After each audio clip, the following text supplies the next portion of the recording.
what the hell is she doing? Welcome back to the studio. It's time now for Media Watch with James Creedon, who's already having us laughing here in the studio before we've even begun. But the serious question, where is Michel Houellebecq? And who is Michel Houellebecq? I suppose we should tell people that first. He's a famous French writer. He won the Prix Goncourt last year, which is, I read it somewhere described as the Man Booker Prize times 10. It's a massive literary prize here in France. And he wrote the book called La Carte et le Territoire, The Map and the Territory, and it finally won this Goncourt Prize after years of him being sort of criticised by much of the literary community in France for having sadomasochism and sex and all sorts of other controversial issues in his books. Right. So in any case, he's gone missing. Now, the thing is, he was due to turn up for a tour in Belgium and the Netherlands for the translation of his latest book into the Dutch language, and that started on the 12th, which was 2 days ago. He still hasn't turned up for various different events, so people are wondering where he is. And his French publisher, Flammarion, his agent, his translator, no one has any trace of him whatsoever.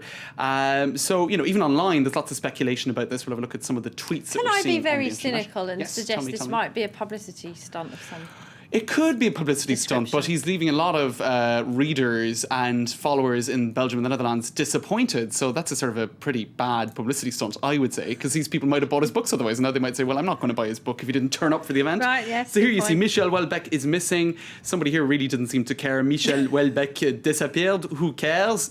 That's probably not a native English speaker. On a égaré Michel. So he's gone missing. He's been led astray. Now, the Belgian media is all over this. RTBF, that's their national broadcaster. They spoke to his editor, who said it's actually quite frequent that Michel Houellebecq doesn't answer his emails, doesn't answer phone calls, but this is the first time he hasn't actually attended a meeting. So Maybe he didn't write it down. Perhaps. Well, in any case, you can see even Bloomberg has been on this. French novelist Houellebecq goes missing. Now, Le Figaro went in search of him. Recherche Houellebecq désespérément, desperately seeking Houellebecq. Now, they say basically he hasn't replied to his mails since June, so some are actually kind of worried about this. And there's even been speculation online that he might have been taken away by Islamists or by Al-Qaeda, because he's known to be quite controversial in his works about that kind of stuff.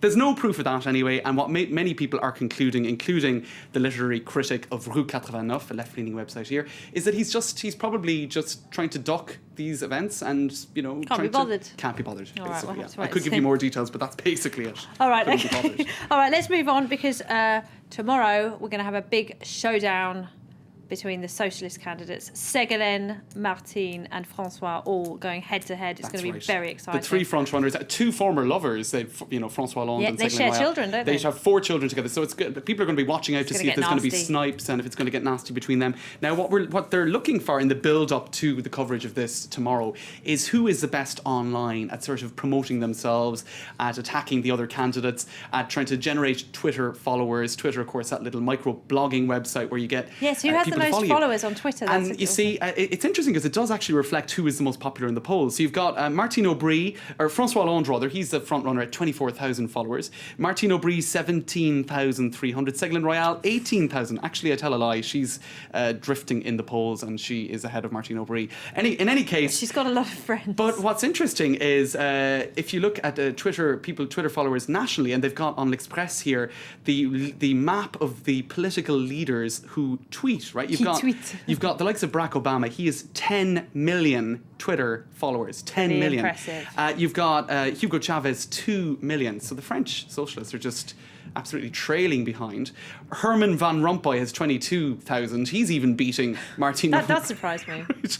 And I was going to say, it's people who perhaps give interesting tweets. I mean, Hugo Chavez, he's probably good to watch on Twitter, isn't he? And apparently what the French... No, I doubt his tweets are very interesting. And François Hollande and Martine Aubry, what they tend to do is put up a link to their latest press release. So that's about as boring as a tweet can be, I would say. Yes. That's sort of abusive Twitter. All right. Yeah. Now, DSK, there's news on him. Dominic Strauss-Kahn. Well, you're going to hear from him, Laura, and you're going to be hearing all about it next Monday, because he's appearing at 8 p.m. on Sunday evening. According to the media correspondent of Le Point, Emmanuel Baratin, he's going to speak to the 8 p.m. news on the biggest French television channel, TF1. This will be 2 weeks to the day after he came back to France on the 4th of September, a Sunday, and it'll be the first time he has spoken publicly or given an interview publicly since the month of May. He spoke briefly to the media outside the courtroom in New York. So, yeah, everyone All will right. be eagerly anticipating I'm that. sure that'll happen. Very, very, very quickly, I'm going to talk about Jackie Kennedy. All right. Literally in Well, 20 seconds. basically, she gave an interview to a journalist. This just 2 months after John F. Kennedy, her husband, died back in 1964, and now we're finding out what she thought of the French. So the sound bites. I'm not sure if we'll have time to play them, but in any case, Le Monde is basically. Can we have just a quick listen to what she said? It's a sound bite about what she said about Charles let's de have a Gaulle. listen. This is about Charles de Gaulle. Because I think he was so full of spite, and that's what Jack never was. And he always would say, I suppose women are terribly emotional, and you want to never speak to anyone again who said something mean against your husband.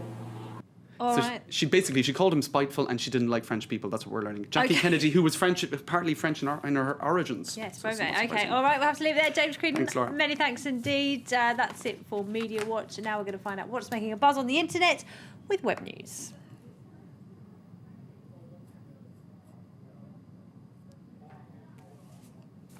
Today on the net, Chinese web users outraged